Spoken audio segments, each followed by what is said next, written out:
नमस्कार. या विश्लेषणात आपले स्वागत आहे. आज आपण एका अशा जागतिक इंजिनाची माहिती घेणार आहोत ज्याने अक्षरशः आपलं जग घडवलंय. भांडवलशाही किंवा कॅपिटलिझम याचा इतिहास, हे नेमकं कसं काम करतं आणि आपल्या रोजच्या जगण्यावर याचा काय परिणाम होतो, हे सगळं आज आपण एकदम सोप्या भाषेत समजून घेणार आहोत. चला तर मग सुरू करूया. सुरुवात एका साध्या पण अत्यंत महत्त्वाच्या प्रश्नाने करूया. जगाची संपत्ती आणि उत्पादनाची सूत्र खऱ्या अर्थाने कोणाच्या हातात आहेत? विचार करा. ही एक अशी यंत्रणा आहे जी आपण रोज अनुभवतो, पण ती आतून नेमकी कशी चालते याचा आपण फारसा विचार करत नाही, बरोबर? थोडक्यात सांगायचं तर या व्यवस्थेचा गाभा अगदी स्पष्ट आहे. इथे सरकारी नियोजनापेक्षा खाजगी मालमत्ता आणि नफा मिळवण्याची इच्छा हीच मुख्यत्वे बाजारपेठ चालवते. म्हणजे बघा, कारखाने आणि मोठे व्यवसाय हे सरकारच्या मालकीचे नसून खाजगी व्यक्तींचे असतात. आणि ह्या सगळ्याच्या केंद्रस्थानी नेहमीच एकच विचार असतो, तो म्हणजे जास्तीत जास्त नफा कमावणं. आता हे सगळं चक्र कसं फिरतं हे समजून घेण्यासाठी आपण एका 5 टप्प्यांच्या प्रवासाला निघणार आहोत. भांडवलशाहीची अगदी सुरुवातीची यंत्रणा ते आजचा आधुनिक जागतिक वास्तव, असा हा रंजक प्रवास असेल. तर वळूया आपल्या पहिल्या भागाकडे. कोणत्याही इंजिनाप्रमाणेच या अर्थव्यवस्थेचेही काही मूलभूत भाग किंवा गिअर्स असतात जी तिला गती देतात. ते नेमके काय आहेत ते पाहूया. इथली साखळी अतिशय रंजक आहे बघा. खाजगी मालमत्तेमुळे साहजिकच नफा मिळवण्याची प्रेरणा निर्माण होते. त्या नफ्याच्या शोधातून उद्योगांमध्ये आपोआप स्पर्धा वाढते आणि या सगळ्याचा अंतिम फायदा होतो तो ग्राहकांना. त्यांना निवडीचे भरपूर पर्याय मिळतात. खरं तर इथे ग्राहक हाच राजा असतो. लोकांना काय हवंय हेच शेवटी बाजारात काय तयार होणार हे ठरवत असतं. सर्वात भारी गोष्ट म्हणजे यात किमती ठरवण्यासाठी सरकारच्या हस्तक्षेपाची अजिबात गरज उरत नाही. का? कारण पुरवठा आणि मागणीचा नैसर्गिक समतोल आपोआप किमती ठरवतो. साधी गोष्ट आहे, एखाद्या वस्तूची मागणी वाढली पण पुरवठा कमी असला की किमती आपोआप वर जातात.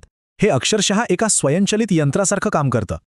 पण मित्रांनो, ही एवढी मोठी आणि गुंतागुंतीची रचना काही एका रात्रीत तयार झालेली नाही बरं का. त्यामुळे तिच्या या दीर्घ ऐतिहासिक प्रवासाचा मागोवा घेणं गरजेचं ठरतं. काळानुसार झालेला हा बदल खरोखरच थक्क करणारा आहे. विचार करा, प्राचीन काळातील अगदी साध्या स्वरूपाचा व्यापार हळूहळू मध्ययुगात मोठ्या आणि शक्तिशाली बँकिंग केंद्रांमध्ये बदलला आणि पुढे जाऊन युरोपियन देशांनी जगभर पसरवलेल्या एका विशाल वसाहतवादी व्यापारवादाचं त्याने रूप घेतलं. पण आधुनिक भांडवलशाहीला खरी गती मिळाली ती औद्योगिक क्रांतीमुळे.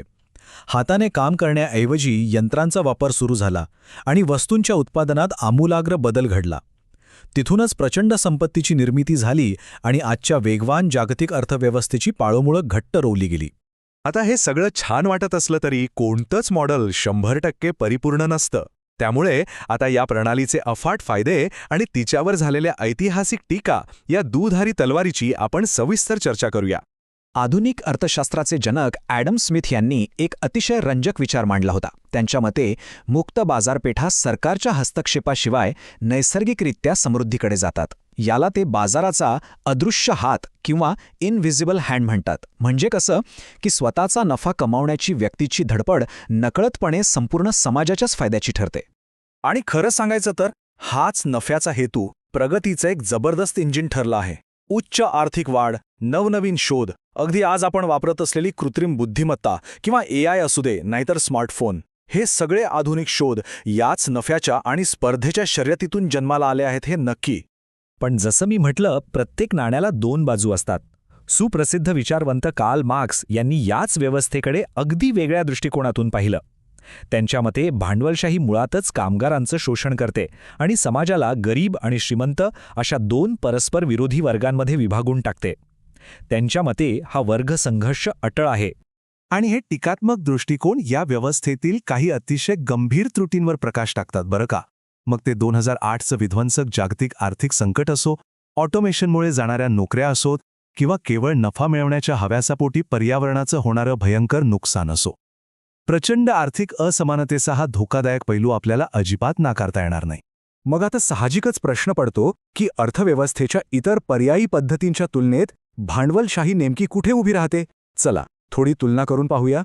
इथे भांडवलशाही आणि समाजवाद म्हणजेच सोशलिझम यांच्यातील वैचारिक दरी अगदी स्पष्ट दिसून येते. एका बाजूला भांडवलशाहीत खाजगी नफ्यावर आणि स्पर्धेवर पूर्ण भर दिला जातो, तर दुसरीकडे समाजवादामध्ये नफ्यापेक्षा समाज कल्याण आणि संपत्तीचं अधिक समान वाटप करण्यावर लक्ष केंद्रित केलं जातं. आता मुक्त बाजारपेठेपासून अजून एक पाऊल दूर गेलं की येतो साम्यवाद म्हणजेच कम्युनिझम. साम्यवाद एका संपूर्णपणे नियोजित अर्थव्यवस्थेची कल्पना मांडतो, जिथे सगळी मालकी सामूहिक असते आणि समाजातील आर्थिक वर्ग पूर्णपणे संपुष्टात यावेत अशी अपेक्षा असते. इथे खाजगी नफ्याला किंवा स्पर्धेला तसं काही स्थान नसतं. चला आता आपल्या या विश्लेषणाच्या शेवटच्या टप्प्याकडे वळूया. पुस्तकातले हे परस्पर विरोधी सिद्धांत आजच्या प्रत्यक्ष जगात खऱ्या अर्थाने कसे काम करतात ते पाहणं खूपच रंजक ठरेल. सर्वांत विधक गोष्ट म्हणजे काय माहितीये, भांडवलशाही ही काही एकच एक ठराविक साचा असलेली रचना नाहीये. तिचेही अनेक प्रकार आहेत. ती स्वीडनसारख्या देशात कल्याणकारी भांडवलशाही म्हणून दिसते, जिथे नागरिकांसाठी उत्तम सामाजिक सुरक्षा असते. तर चीनमध्ये ती स्टेट कॅपिटलिझम किंवा राज्याद्वारे नियंत्रित बाजारपेठेचं रूप घेते. म्हणजे देशाच्या परिस्थितीनुसार तिचं रूप बदलत जातं. आपल्याला हे समजून घेण्यासाठी लांब जाण्याची गरज नाही. भारतातील 1991च्या आर्थिक सुधारणा हे याचे एक उत्कृष्ट उदाहरण आहे. पूर्वीच्या प्रचंड सरकारी नियंत्रणातून बाहेर पडून भारताने उदारीकरण आणि जागतिकीकरणाचा स्वीकार केला. खाजगी क्षेत्रासाठी आणि IT क्रांतीसाठी आपली दारं उघडली आणि त्यानंतर आलेली प्रगती आपण सर्वजण पाहतच आहोत. आजच्या काळात ही व्यवस्था पूर्णपणे डिजिटल झालीये आणि जागतिकीकरणाशी खोलवर जोडली गेलीये. ॲपल, ॲमेझॉन सारख्या बहुराष्ट्रीय कंपन्या भांडवल आणि तंत्रज्ञानाची वेगाने पुनर्रचना करत आहेत.